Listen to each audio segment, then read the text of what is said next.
तो स्वागत है दोस्तों आज के एक और वीडियो में। And today we will study about concentration terms. तो सबसे पहले हम जानते हैं कंसंट्रेशन होता क्या है। सिंपल सी लैंग्वेज में हम देखें तो कंसंट्रेशन होता है when we compare to solution. When we compare to solutions then solution with solution with higher amount of solute is concentrated solution with higher amount of solute. There are two components of solution, one is solute and one is solvent.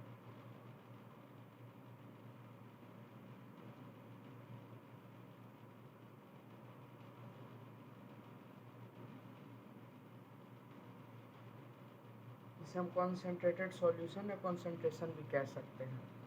ठीक है, तो अब आता है concentration terms.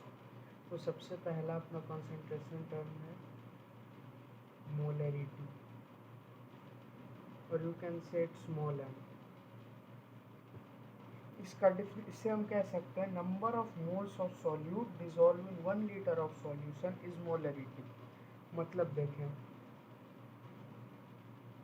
m is equal to, ये b को हम कहेंगे इधर सॉल्यूट एंड a को सॉल्वेंट। ठीक है, ये n b by volume of solution in litre. ठीक है, इसका मतलब हुआ number of moles of solute dissolve in 1 litre of solution is molarity. इसे हम एक और तरीके से लिख सकते हैं m is equal to weight by mass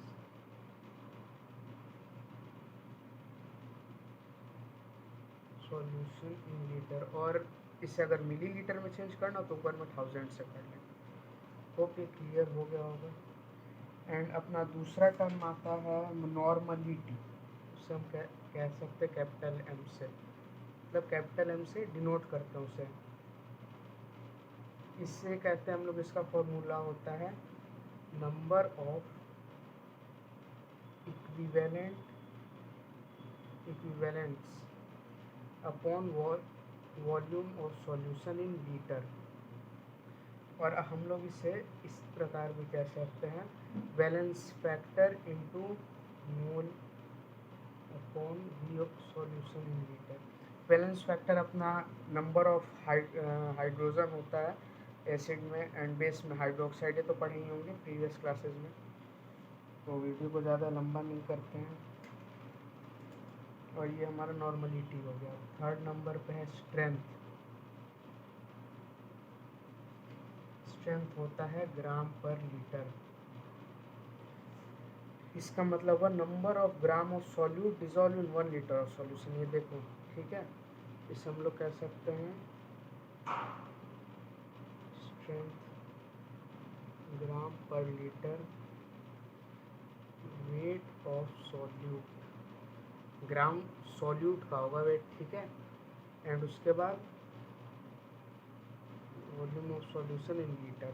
okay, और क्या कहते हैं इसे, हम स्ट्रेंथ को अगर मोलरिटी दिया हो तो हम लोग स्ट्रेंथ को एस लिख रहा हूँ, लेकिन वैसे एस कहते नहीं है, मैं एस लिख रहा हूँ।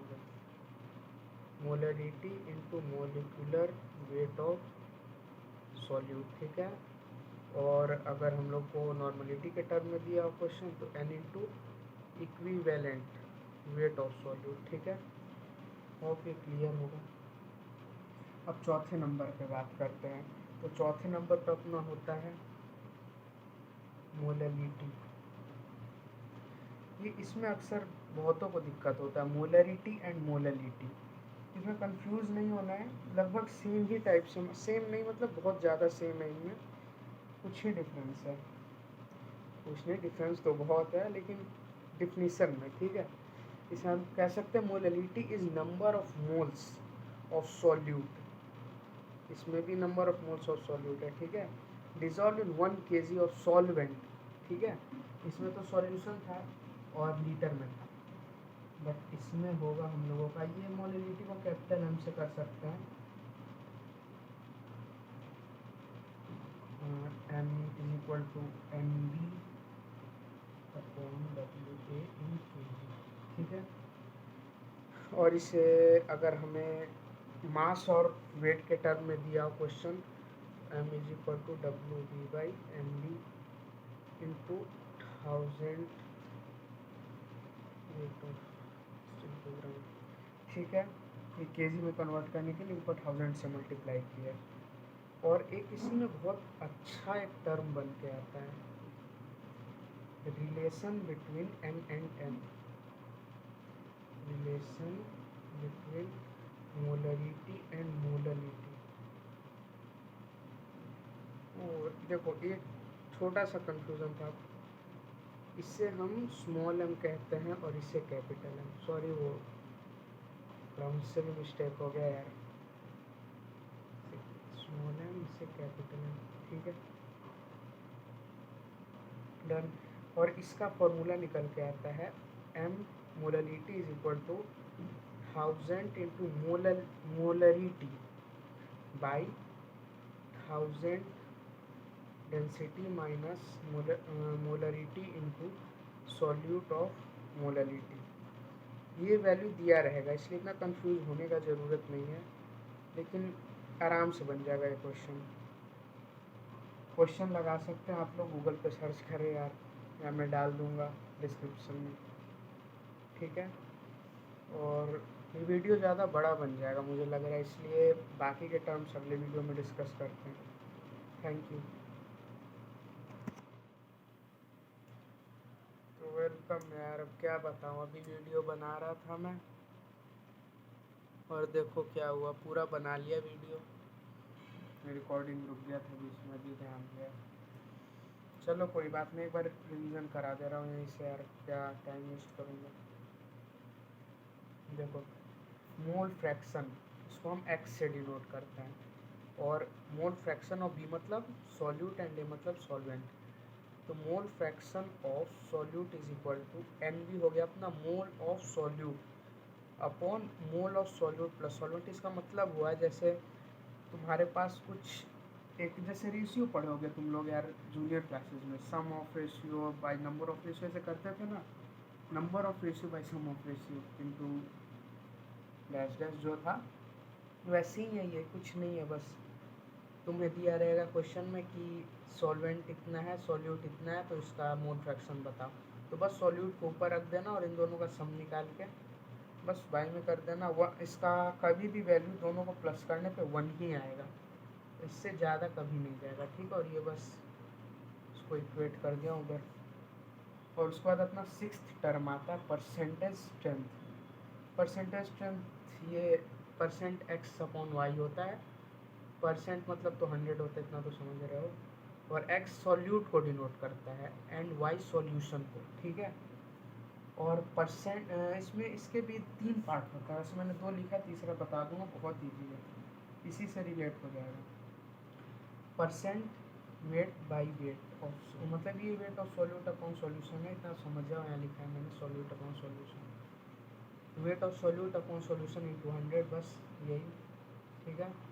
ये इम्पोर्टेंट है, ये से स्टार कर लो, ये बहुत इम्पोर्टेंट है, ये हर साल मान लो 2 साल के इंटरवल पे तो ज़रूर पूछ लेता है क्वेश्चन नीट में, and according to JEE Mains भी ये बहुत इम्पोर्टेंट है ये formula, m is equal to percent weight upon weight, बस इतना,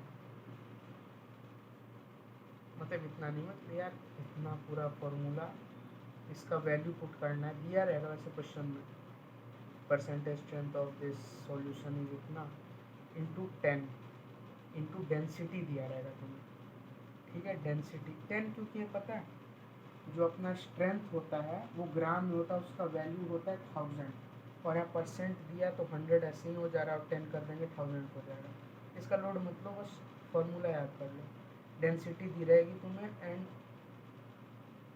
मास ऑफ सोल्यूट भी दिया रहेगा, नहीं हाँ दिया ही रहता है यार, उसका भी कुछ लोड नहीं लेना, सब दिया रहेगा, बस वैल्यू पुट कर देना। और सेकंड पे आता है अपना ये percent of weight upon volume. तो इसका सिंपल ये फॉर्मूला याद रखना, वेट ऑफ,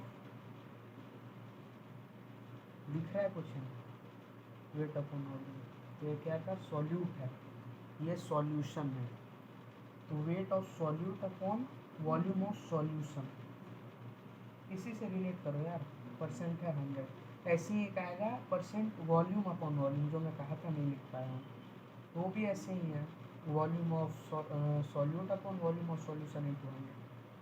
ठीक है, इसमें बस ये बहुत इंपॉर्टेंट है, इसे याद कर लेना जैसे भी है, वैसे उतना भी तो नहीं है यार, 7 टर्म आता है ppm कॉन्सेंट्रेशन यूनिट। ppm मतलब हुआ पार्ट्स पर मिलियन, पार्ट पर मिलियन, और ये मिलियन में पता ही है 6 जीरो। ठीक है, और हाईलाइट कर दे रहा हूँ यार,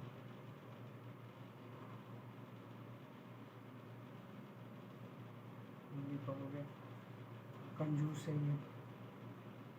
ppm का सिंपल फार्मूला देख लो, weight of solute upon weight of solution, same है वेट ऑफ सॉल्यूशन, बस इसमें 10⁶ इंक्लूड हो रहा है, तो इसे इतना से इंटू कर देंगे। ठीक है, चलो ये देखो ग्राम फॉर्मूला यूनिट, ठीक है, ग्राम फॉर्मूला यूनिट, इसे ग्राम फॉर्मूला यूनिट भी कहते हैं, और इसे मतलब सॉरी इसे एक और चीज़ कह सकते हैं, सिंपल फॉर्मूला यूनिट। ठीक है, यूनिट ऐसा लिख दे रहे हैं, और यही है number of formula unit by, इन सब का कुछ इंपॉर्टेंस नहीं, बस इतना देखो मोल के जगह यही है, नॉर्मलिटी और नॉर्मलिटी कह रहा हूँ, एक पिछले वाले डेफिनेशन से तुम इसे रिलेट करो, फिर मैं बता रहा हूँ क्या, लास्ट में बताऊँगा वीडियो पे, तब तक थोड़ा सोचो क्या होता है ये डेफिनेशन, अगर यहाँ पे मोल्स आ गए, number of moles upon volume. ठीक है, रिलेट करो, मैं बताता हूँ लास्ट में।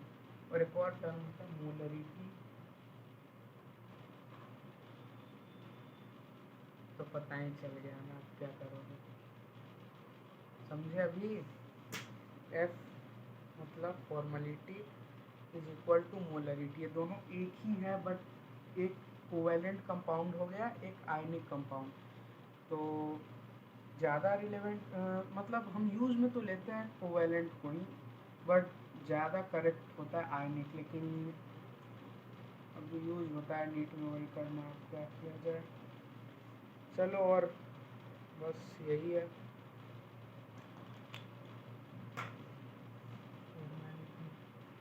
फॉर्मेलिटी करना इसके साथ, बाकी सब अपने क्वेश्चन लगाना अच्छे से। मैं अभी चल रहा हूँ पढ़ने, अब कुछ क्वेश्चन करूँगा।